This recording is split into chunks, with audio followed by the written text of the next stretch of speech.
여러분 안녕하세요. 한국어 선생님입니다. 초급 2A 문법 수업을 시작하겠습니다. 오늘의 첫 번째 문법은 은, 는 문법이에요. 우리가 초급 1A에서 배운 은, 는 문법과는 다른 문법이에요. 그럼 같이 공부해 볼까요? 사진을 보세요. 와, 가방이에요. 프라다 가방 200만 원이에요. 가방이 비싸요. 다른 말로 비싼 가방이라고 말해요. 두 번째 사진을 보세요. 와, 군인들이네요. 군인들 머리가 어때요? 머리가 짧아요.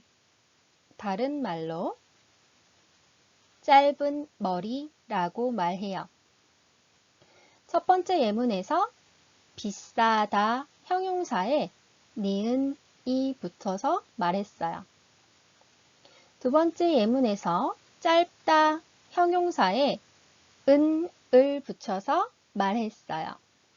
이렇게 형용사에 니은 또는 은을 붙여서 말하는 문법을 배울 거예요. 오늘의 첫 번째 문법, 형용사에 은을 붙이는 거예요. 이 형용사에 은을 붙여서 명사를 수식해줘요. 그래서 이 뒤에 오는 수식받은 명사의 현재 상태를 나타낼 때 사용하는 문법이에요. 오늘의 문법, 형용사에 니은 또는 은을 붙이는 문법의 형태를 연습해 볼까요? 앞에 오는 형용사의 형태에 따라 니은을 붙이거나 은을 붙여요. 크다, 예쁘다, 싸다, 비싸다처럼 받침이 없거나 길다, 멀다처럼 받침이 리을인 경우에는 니은을 붙여서 말해요. 여러분이 말해보세요. 크다, 예쁘다, 싸다, 비싸다. 같이 확인해 볼까요? 큰, 예쁜, 싼, 비싼. 잘했어요. 그리고 귀엽다, 덥다, 춥다처럼 비읍 불규칙은 어떻게 바뀌죠? 우로 바뀌고 받침 니은이 붙어서 운이 되겠죠? 그럼 여러분이 말해보세요. 귀엽다, 덥다, 춥다. 같이 확인해 볼까요? 귀여운, 더운, 추운. 잘했어요. 그리고 받침 리을은 리을 탈락. 리을이 탈락하고 받침 니은이 붙어서 여러분이 말하세요. 길다, 멀다. 같이 확인해 볼까요? 긴, 먼. 받침 리을이 사라지고 기에다가 니은이 붙었어요. 받침 리을이 사라지고 뭐에 받침 니은이 붙었어요. 네. 그리고 작다, 많다, 적다, 높다, 낮다처럼 받침이 있으면 은을 붙여서 말해요. 그러면 여러분이 말해보세요. 작다, 많다, 적다, 높다, 낮다, 넓다, 좁다, 박다. 박다는 발음이 박다로 나죠? 짧다. 이것도 짧다로 나요. 다음 좋다. 이거는 좋다로 발음이 되죠. 그러면 같이 확인해 볼까요? 따라하세요. 작은, 많은, 적은, 높은, 낮은, 넓은, 좁은, 밝은. 두 번째 받침이 뒤로 가요. 그래서 발음은 밝은, 짧은, 짧은 으로 발음해요. 좋은. 이때 히읗의 발음은 사라지죠? 그래서 좋은. 네, 잘했어요. 형용사에 니은 또는 은을 붙여서 말하는 형태 연습 했어요. 이해해요? 더 공부해 볼까요? 앞에서 배운 것처럼 형용사가 뒤에 오는 명사를 수식할 때에는 니은 또는 은을 붙여서 말해요. 그런데 예외가 있어요. 그 예외인 형용사들은 있다, 없다가 들어간 형용사들이에요. 형사의 형태에 있다 또는 없다가 들어간 형용사들은 니은이나 은을 붙이지 않고 는을 붙여서 말해요. 연습해 볼까요? 여러분이 말하세요. 있다, 없다, 맛있다, 맛없다, 재미있다, 재미없다. 같이 확인해 볼까요? 따라하세요. 있는, 없는, 맛있는, 맛없는, 재미있는, 재미없는. 여러분 꼭 기억하세요. 형용사는 은을 붙여서 명사를 수식해요. 하지만 있다, 없다가 있는 형용사는 는을 붙여서 말해요. 기억하세요. 연습해 볼까요? 다음 빈칸을 채우세요. 농구선수예요. 농구선수가 키가 커요. 키가 크다 형용사예요. 받침이 없어요. 어떻게 해요? 니은을 붙여서 말해요. 그럼 여러분이 말해 보세요. 같이 확인해 볼까요? 키가 큰 농구선수. 농구선수는 명사예요. 이 명사를 이 농구선수가 어때요? 키가 커요. 키가 큰 농구선수예요. 키가 크다 형용사예요. 형용사에 받침이 없어서 니은을 붙여서 뒤에 오는 명사를 수식했어요. 두 번째, 와, 강아지. 강아지가 어때요? 귀엽다. 비읍은 불규칙이에요. 그래서 어떻게 바뀌죠? 우로 바뀌어요. 그리고 받침이 없어서 니은을 붙이죠. 그럼 여러분이 말해보세요. 같이 확인해 볼까요? 귀여운 강아지. 강아지 명사예요. 강아지가 어때요? 귀여워요. 형용사에서 니은을 붙였어요. 세 번째, 구두가 어때요? 구두가 높다. 여러분이 말해보세요. 확인해 볼까요? 높은 구두. 구두가 형용사 높다. 높다에는 받침이 있어요. 그래서 은을 붙여서 말했어요. 마지막 사진 보세요. 불고기예요. 불고기가 어때요? 와, 남자가 아주 불고기를 어때요? 여러분이 말해보세요. 같이 확인해 볼까요? 맛있는 불고기 명사예요. 불고기가 어때요? 형용사 맛있다. 맛있다는 있다 없다가 있어요. 그래서 우리가 은 이 아니라 는을 붙여서 말해요. 그래서 맛있는 불고기라고 말했어요.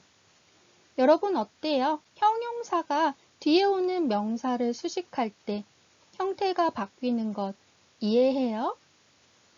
그러면 하나 더 공부해 볼까요? 첫 번째 그림을 보세요. 여자가 무엇을 해요? 책을 읽어요. 지금 책을 읽어요. 다른 말로 지금 읽는 책이라고 말해요. 두 번째 사진을 보세요. 여자가 지금 뭐 해요? 지금 음악을 들어요. 다른 말로 지금 듣는 음악. 첫 번째 예문에서 동사 있다에 는을 붙여서 말했어요. 두 번째 예문에서 동사 듣다에 는을 붙여서 말했어요. 이렇게 동사에 는을 붙여서 말할 수 있어요. 우리가 앞에서 형용사에는 은을 붙여서 말했어요. 동사는 는을 붙여서 말했어요. 이렇게 동사에 는을 붙여서 말하는 문법을 같이 공부해 볼까요? 앞에서 공부한 형용사가 뒤에 명사를 수식할 때는 무엇을 붙여요? 네, 은 또는 받침 니은을 붙여요. 그런데 뒤에 오는 명사를 동사가 수식할 때에는 는을 붙여서 수식을 해요. 그래서 이 수식받는 명사에 현재 일어나는 동작을 나타낼 때 사용해요. 그런데 여기서 중요한 건 현재 일어나는 동작이라는 거예요. 꼭 기억하세요. 동사는 우리가 과거, 현재, 미래로 말할 수 있어요. 하지만 이때 는을 붙일 때 동사는 현재 일어나는 동작을 나타낼 때 사용해요. 꼭 기억하세요. 그럼 더 자세히 공부해 볼까요? 동사 는을 붙이는 경우는 아주 쉬워요. 가다처럼 받침이 없거나 먹다처럼 받침이 있는 경우, 받침이 있거나 받침이 없거나 상관없어요. 모두 는을 붙여서 말해요. 잘 보세요. 그러면 여러분이 는을 붙여서 말해 보세요. 가다, 먹다, 듣다, 좋아하다. 같이 확인해 볼까요? 가는, 먹는, 듣는, 좋아하는. 잘했어요. 그런데 이렇게 리을 받침이 있는 동사에서는 이 리을 받침이 사라져요. 우리가 이렇게 받침이 리을이 올 때는 언제 사라지는지 잘 모르겠어요. 그쵸? 잘 보세요.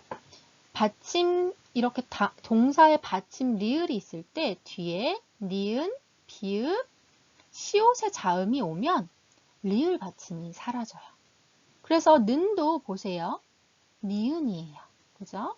그래서 니은 자음이 와서 리을 받침이 사라졌어요. 여러분 잘 기억하세요. 받침 리을 다음에 오는 자음이 니은, 비읍, 시옷일 때는 이 리을 받침이 사라집니다. 그럼 여러분이 는을 붙여서 말해 보세요. 만들다, 살다. 같이 확인해 볼까요? 만들다 리을이 사라졌어요. 그래서 만드는, 살다 리을 받침이 사라졌어요. 사는. 그래서 이렇게 리을 받침이 있을 때 는을 붙일 때는 리을 받침이 사라지고 는을 붙여요. 기억하세요. 연습해 볼까요? 다음 대화를 완성하세요. 좋아하다 동사예요. 좋아하다가 명사 영화를 수식할 거예요. 그러면 어떻게 말해요? 여러분이 말해 보세요.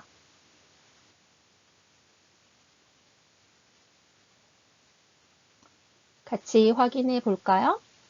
좋아하다는 동사예요. 그래서 동사가 명사를 수식할 때는 뒤에 는을 붙여서 말해요. 그래서 좋아하는 영화가 뭐예요? 저는 로맨스 영화를 좋아해요. 이 질문은 아주 자주 사용할 수 있어요. 좋아하는 영화가 뭐예요? 또는 여러분이 좋아하는 음식이 뭐예요? 또는 좋아하는 가수가 뭐예요? 이렇게 물어볼 수 있는 질문이에요. 아주 많이 사용하는 질문이기 때문에 여러분이 꼭 기억하세요. 두 번째, 사진을 보세요. 가나다라, 가나다라. 뭐예요?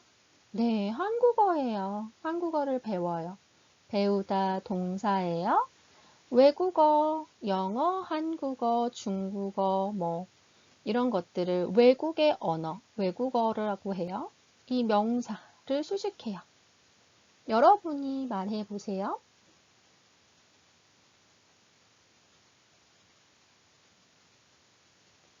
같이 확인해 볼까요? 요즘 배우는 외국어가 있어요. 외국어 명사에 배우다 동사가 수식하니까 는을 붙여서 말했어요. 요즘 한국어를 배워요. 여러분 요즘 배우는 외국어가 있어요? 한국어를 배워요? 그리고 또 배우는 외국어가 있어요? 그때 저는 요즘 한국어를 배워요, 영어를 배워요. 말할 수 있어요. 다음 세 번째, 사진을 보세요. 여기 어디예요? 여기는 한국이에요. 지금 선생님은 한국에 있어요. 이렇게 여러분이 살고 있는 곳 또는 여러분의 친구가 살고 있는 곳이 궁금해요. 그때 어떻게 말해요? 곳은 우리가 같은 말은 장소라는 뜻이에요. 영어로는 place. 명사예요. 어떻게 수식해요? 여러분이 말하세요. 같이 확인해 볼까요? 살다. 살다에는 리을 받침이 있어요. 그래서 니은 앞에서 리을 받침은 사라지죠? 그래서 지금 사는 곳이 어디예요? 라고 말했어요. 저는 지금 한국에 살아요. 여러분의 친구가 어디에 살고 있는지 궁금해요. 그때 지금 사는 곳이 어디예요? 한국이에요. 라고 말할 수도 있고 아니면 구체적인 장소를 말할 수도 있어요. 서울에 살아요. 부산에 살아요. 이렇게 말할 수도 있어요. 아니면 아파트를 얘기할 수도 있어요. 저는 아파트에 살아요. 저는 아파트에 살아요. 구체적인 여러분의 주소를 말할 수도 있어요. 그럼 여러분 같이 읽어볼까요? 좋아하는 영화가 뭐예요? 저는 로맨스 영화를 좋아해요. 요즘 배우는 외국어가 있어요? 요즘 한국어를 배워요. 지금 사는 곳이 어디예요? 저는 지금 한국에 살아요. 잘했어요. 두 번째 문법, 깨 문법이에요. 우리가 앞에서 에게서 문법 배웠어요. 그리고 그 전에 에게 문법도 배웠어요. 깨는 그 에게서의 높임 표현이에요. 그럼 두 번째 문법 깨에 대해 공부해 볼까요? 사진을 보세요. 와, 선물이에요. 누구에게 선물을 드려요? 할아버지에게 선물을 드려요. 드리다는 주다의 높임 표현이에요. 이렇게 할아버지에게 할아버지는 나보다 나이가 많아요. 그래서 이렇게 주다를 들이다로 말한 것처럼 높임 표현을 사용해서 말해야 해요. 그래서 할아버지께 선물을 드려요 라고 말해요.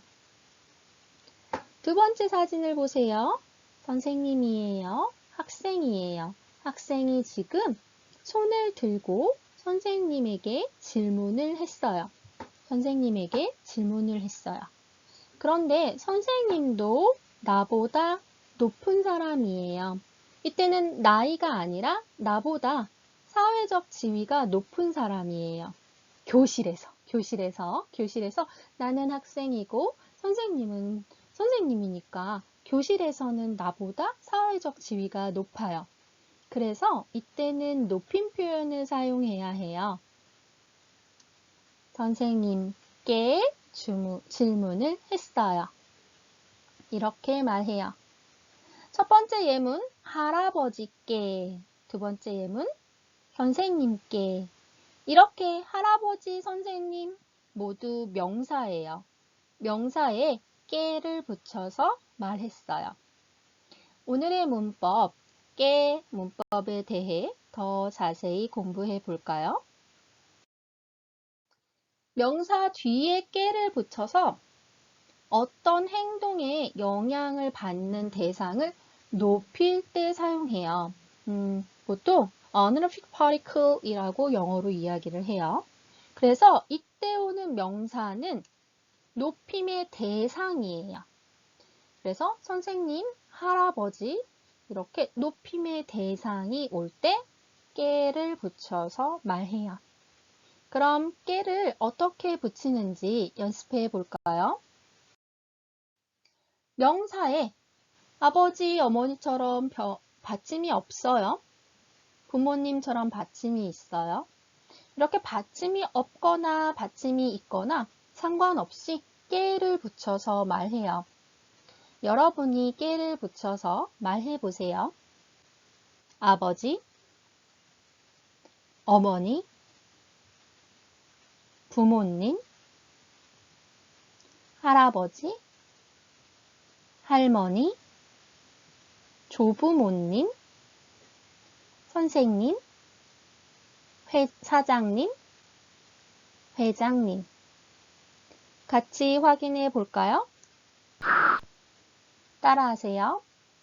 아버지께, 어머니께, 부모님께, 할아버지께, 할머니께, 조부모님께, 선생님께, 사장님께, 회장님께.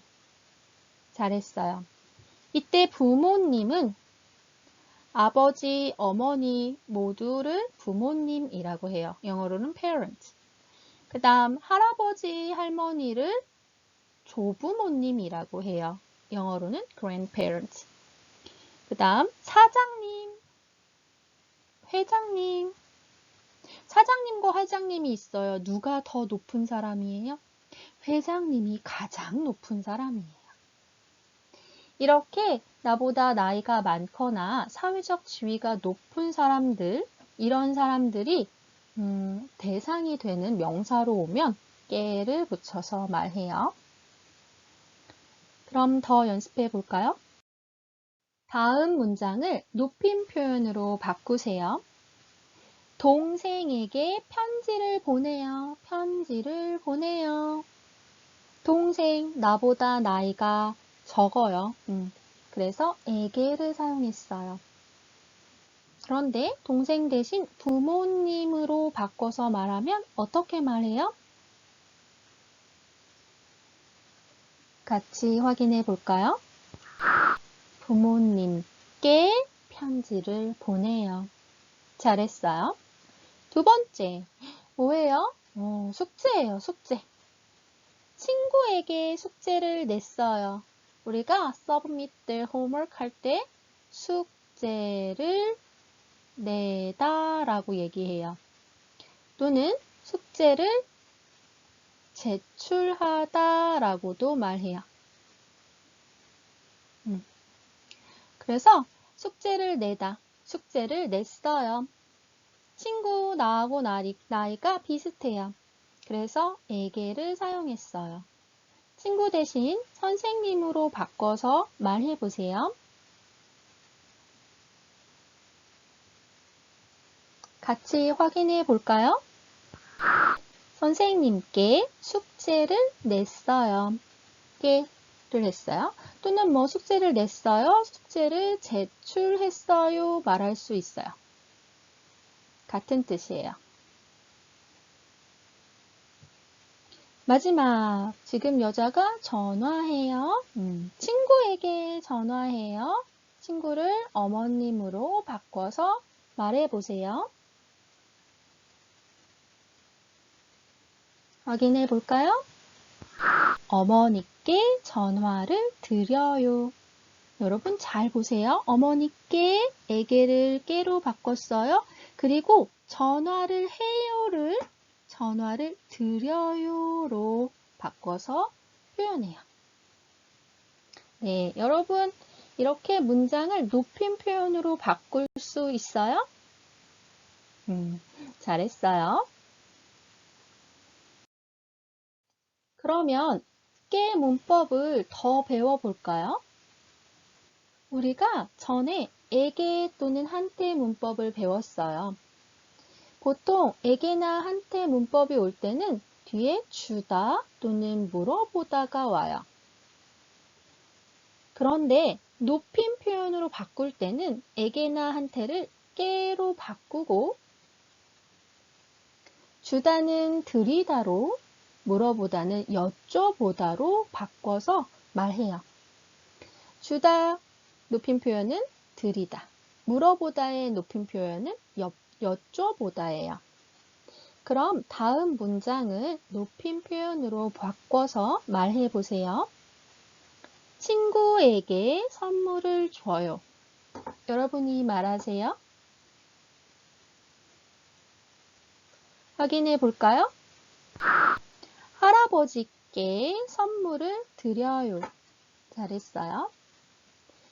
다음, 친구에게 숙제를 물어봐요. 높임 표현으로 바꿔서 말하세요. 확인해 볼까요? 선생님께 숙제를 여쭤봐요. 잘했어요. 여러분, 오늘 배운 문법, 아주 중요한 문법이 있어요.